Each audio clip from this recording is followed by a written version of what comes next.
Salut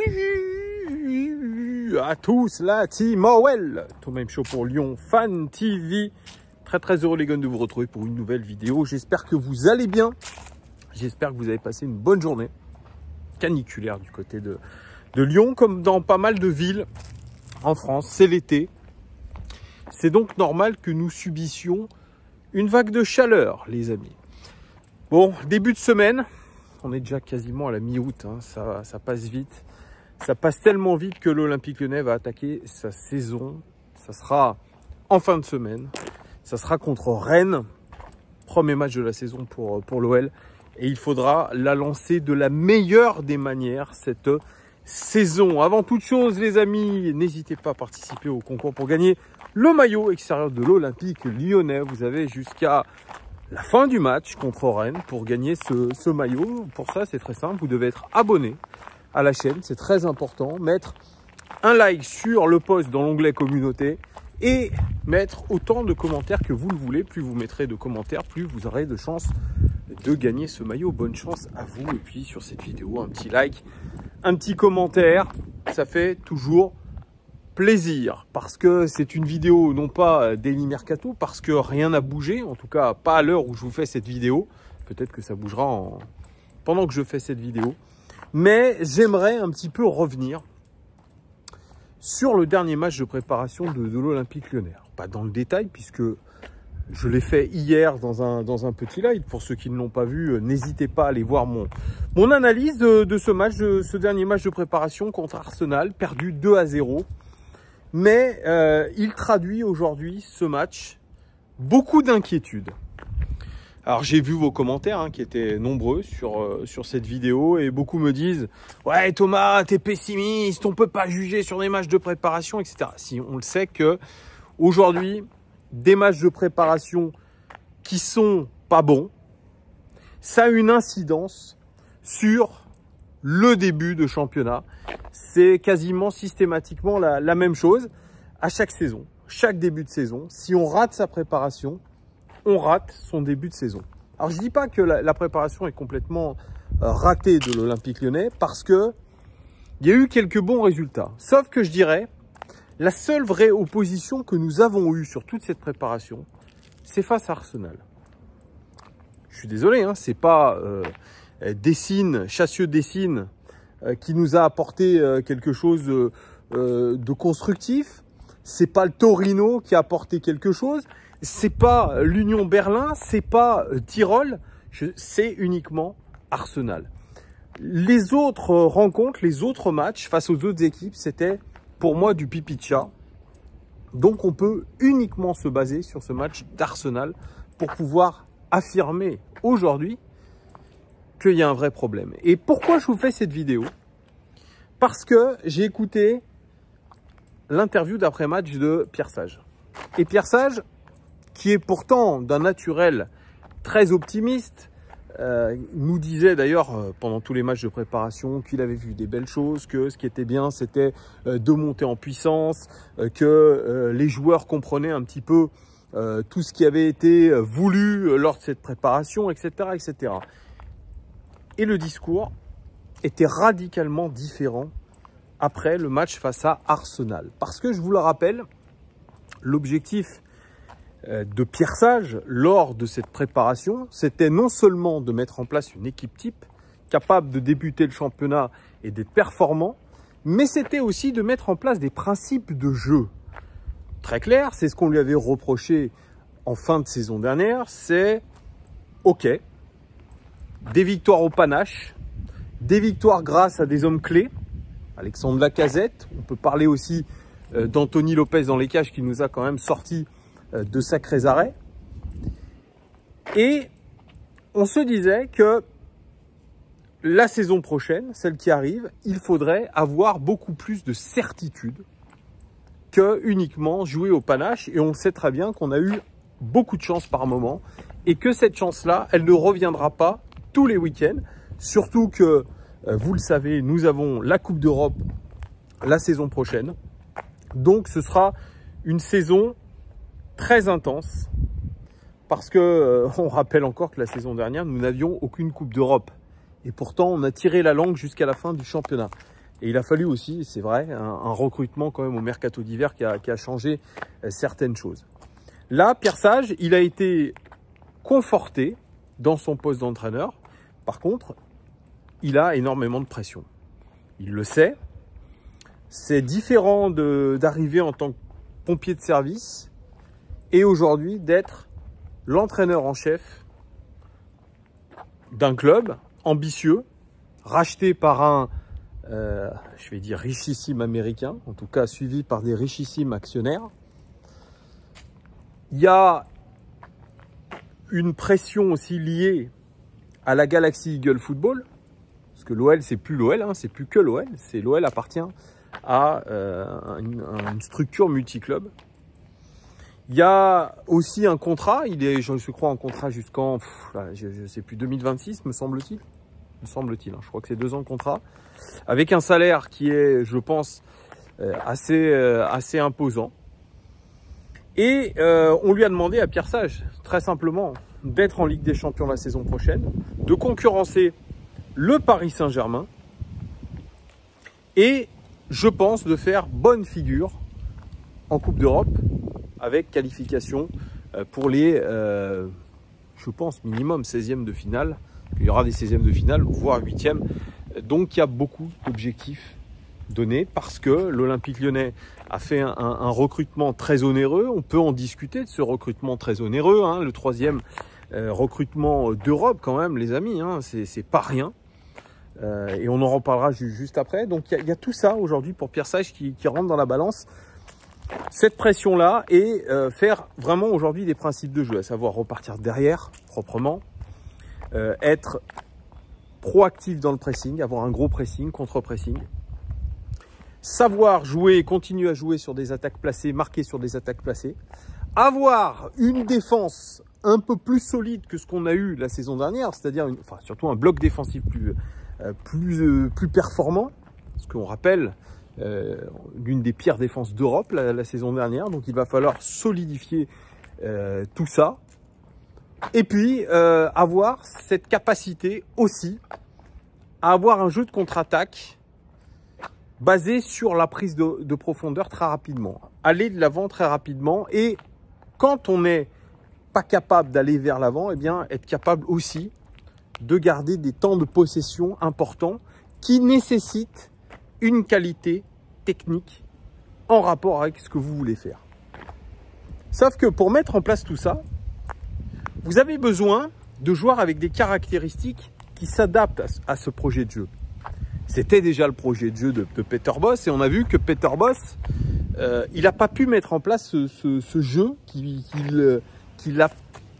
voulait absolument, qui est un petit peu vraiment calqué sur aujourd'hui ce que voudrait Pierre Sage. Et pourtant, à l'époque, les amis, nous avions des Bruno Guimaraes, des Aouar, des Paqueta et on a quand même faibli.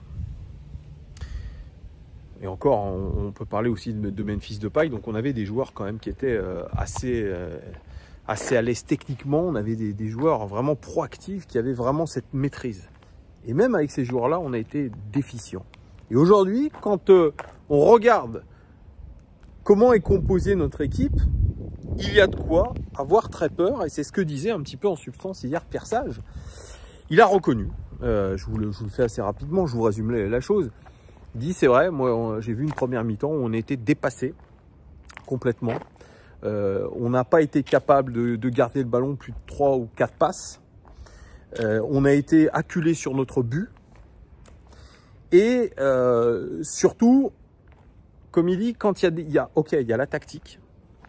Mais quand on n'est pas capable de respecter un projet de jeu tactique, il y a d'autres ingrédients à mettre en place. Et c'est là où il se met un petit peu dans le rôle de Pep Genesio, ce qui nous rappelait à l'époque. Rudy Garcia aussi le rappelait.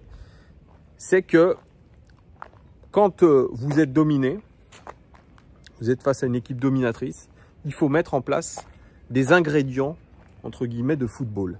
À savoir de l'agressivité, des courses, du pressing et l'envie collective et individuelle de faire une performance. Et hier, il le regrette. Ça n'a pas été le cas. Et il a même dû, à la mi-temps, parler dans ce sens pour que les joueurs se ressaisissent. Et bien sûr, il dit, bon, on a affronté des équipes pendant la préparation, voilà, qui étaient peut-être un petit peu plus à notre portée, où on est capable, contre ces équipes-là, eh bien, de produire certaines choses. Mais quand on a le très haut niveau, à savoir Arsenal, on nous dit des mots de Pierre Sage, hein, que c'est aujourd'hui l'une des meilleures équipes d'Europe, qui se bat pour la Ligue des Champions, qui se bat pour le titre de champion d'Angleterre, eh bien, on voit clairement aujourd'hui que notre équipe n'est pas à la hauteur de ce genre de confrontation. Pour le moment, il a dit. Et c'est un petit peu ce constat amer qu'il avait. Moi, je visage très fermé, hein, Pierre Sage, qui dit finalement, qui même compare, et ça c'est intéressant, il compare un petit peu le match qu'on a fait hier à la finale de Coupe de France contre le Paris Saint-Germain le 25 mai dernier. À savoir des joueurs qui sont apathiques et qui regardent les choses. Et effectivement, il a raison, parce que quand vous regardez la première mi-temps, je dirais le match au global, hein, on va pas parler de deuxième bonne mi-temps, alors moi je sais pas où on a vu quand même de bonnes choses en deuxième mi-temps. Bon, il faut vraiment être chauvin pour dire qu'on a fait une meilleure deuxième mi-temps. Mais enfin bon, quand vous regardez surtout la première mi-temps, vous voyez exactement l'équipe de l'Olympique Lyonnais contre le Paris Saint-Germain en finale de Coupe de France. Acculé sur notre but, complètement dépassé dans tous les duels, incapable de ressortir le ballon. On a vu ça. Donc, constat de Pierre Sage, face à des équipes qu'on prétend vouloir aller concurrencer, parole de John Textor, on est aujourd'hui incapable de faire quelque chose. Le constat, il est amer, c'est-à-dire que vous finissez le 25 mai dernier, finale de Coupe de France, vous êtes transparent, et moi je l'ai toujours là, parce qu'on n'a pas joué, parce qu'on était, je sais pas, on était complètement apathique. Et finalement, quasiment 3 mois plus tard, 2 mois et demi, je dirais, vous en êtes exactement au même niveau. Et ce qui est encore plus grave, c'est que on n'a même pas commencé la saison. Et Arsenal n'a pas commencé sa saison. Donc vous êtes exactement au même niveau que lors du dernier match de votre saison de l'année dernière, avec les mêmes carences. Et il va plus loin, Pierre Sage, parce que alors j'ai vu juste des verbatims de ce qu'il a dit, parce qu'il y a eu une conférence de presse.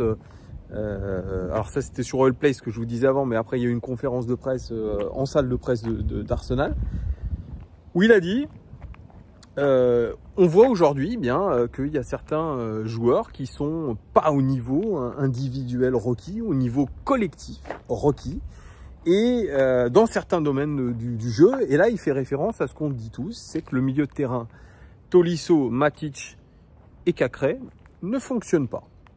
Et il dit c'est étonnant parce que c'est un milieu de terrain qui la saison dernière a fonctionné. Mais je vois bien que sur cette pré-saison, et on l'a bien vu sur le match contre Arsenal, eh bien, ils ont du mal à combiner ensemble, à être au niveau individuel et collectif pour pouvoir produire des performances de haut niveau. Il a dit, il faut le reconnaître aujourd'hui, donc il reconnaît que son milieu de terrain, qu'il met titulaire incontestable pour l'instant, n'est pas au niveau. Ce qui veut dire que ce qu'il a sur le banc de touche, les amis, c'est encore pire selon lui. Et faisons-lui confiance, parce que je pense qu'il a quand même, lui et ses adjoints, qui sont des adjoints avec un œil nouveau. Hein. Je rappelle, on a 3 adjoints qui sont des œils nouveaux, des yeux nouveaux, des yeux nouveaux quand même sur ce qui se passe. Et forcément, qu'il échange avec eux et aujourd'hui, qu'il se dit, ce que je mets titulaire, c'est ce qu'il y a de moins pire. Quand on voit que le jeune Diawara, hier, rentre avant Mangala qui coûte 35 millions à l'Olympique Lyonnais, qui est le transfert le plus cher de l'histoire de l'Olympique Lyonnais, il y a des questions à se poser. On a fait partir le Penant. On a Ryan Cherki qui est clairement en instance de départ.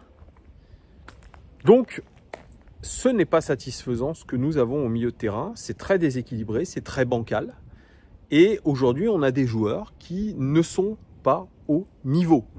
Et là, c'est vrai qu'il donne un petit peu un signal d'alarme à John Textor en disant que il faudrait peut-être aller chercher des opportunités sur le marché des transferts pour pouvoir pallier à ce manque de technicité, ce manque d'agressivité physique et peut-être ce profil que nous n'avons pas au milieu de terrain, à savoir un milieu de terrain créatif. Donc c'est pour ça que je vous dis, je veux pas paraître alarmiste, mais je vous le dis, Pierre Sage aujourd'hui est inquiet. Il est extrêmement inquiet de ce qui se passe. Et je pense qu'il est lucide sur la situation. Après, ce que je lui reproche un petit peu, c'est de ne pas avoir tenté plus de choses. Face à Arsenal notamment, quand il a vu que la première mi-temps était complètement achetée, qu'on est dans un match amical, eh bien ne pas hésiter, sachant qu'on pouvait faire je ne sais combien de changements, à complètement bouleverser ce milieu de terrain, tenter autre chose, tenter peut-être d'autres associations au milieu de terrain, que ce soit peut-être avec Matic ou deux autres, ou avec Cacré et deux autres, etc. Tenter des choses, parce qu'on a vu vraiment que le point faible de cet Olympique Lyonnais-là, sur ce match-là, j'appuie dessus, c'est ce milieu de terrain. Et le milieu de terrain, on parle en mode footix parce qu'on n'est pas des analystes de très haut niveau, et je ne le suis pas, analyste de très haut niveau, je ne suis pas un maître tacticien, mais c'est quand même le cœur du moteur, le cœur de la bête. Parce que hier, j'ai quand même ciblé pas mal de joueurs qui étaient en deçà. Parce qu'on peut parler du milieu de terrain, mais on peut parler globalement de 90% de notre équipe ou 95% de notre équipe qui est en dessous. On peut parler aussi des attaquants devant. Hier, je l'ai très bien cité. Et notamment Georges Mikotadze qui voilà, était transparent et pour l'instant, depuis qu'il est arrivé, ne montre pas grand-chose. Mais encore une fois, on n'est pas dans la vraie compétition. La vraie compétition, elle est contre Rennes. Pierre Sage dit, moi, juste ce qui me rassure, c'est qu'on n'affrontera pas des équipes comme Arsenal tous les week-ends. Et je trouve que cette phrase-là, elle fait un petit peu peur, moi, parce que, oui, ok, on n'affrontera peut-être pas Arsenal tous les week-ends, mais vous le savez, comme moi, que toutes les équipes de cette Ligue 1, elles donnent cher de leur peau, surtout en début de saison, et surtout contre l'Olympique Lyonnais. Donc croyez-moi qu'il faudra quand même répondre aux exigences du très haut niveau et pas seulement dire ah bah tiens, il y a le Paris Saint-Germain, il y a peut-être Marseille, et puis le Lille et puis les autres. Non bah non, ça fonctionne pas comme ça malheureusement. Et si on veut prétendre à des ambitions comme l'a affiché John Textor, on ne pourra pas se dire ah on n'affrontera pas des tops équipes. Ah si, au contraire, il faut avoir envie d'affronter ces équipes et de les battre. Eh oui, et rappelez-vous qu'à une certaine époque, sous Rudy Garcia notamment, sous Pep Genesio, on regardait dans les yeux, notamment une équipe comme le Paris Saint-Germain. Et avec Rudy Garcia, on a regardé dans les yeux le Manchester City, on a regardé la Juve dans les yeux. Voilà. Donc, les gars, il va falloir vraiment se mouiller la nuque et essayer d'aller récupérer sur le marché des joueurs capables, peut-être de faire un petit peu plus. Je dirais un petit peu du niveau de Memphis à l'époque, du niveau de Paqueta et du niveau de Guimarães. Voilà. Et ben bon courage parce que ça va être une sacrée paire de manches. Voilà, dites-moi en commentaire si vous aussi vous êtes inquiet ou non. Est-ce que vous me trouvez trop sévère par rapport à ce match de préparation de l'Olympique Lyonnais contre Arsenal, à ces inquiétudes émises par Pierre Sage? Dites-moi tout ça en commentaire. Merci en tout cas de votre fidélité. Je vous dis à très vite les gones. Ciao!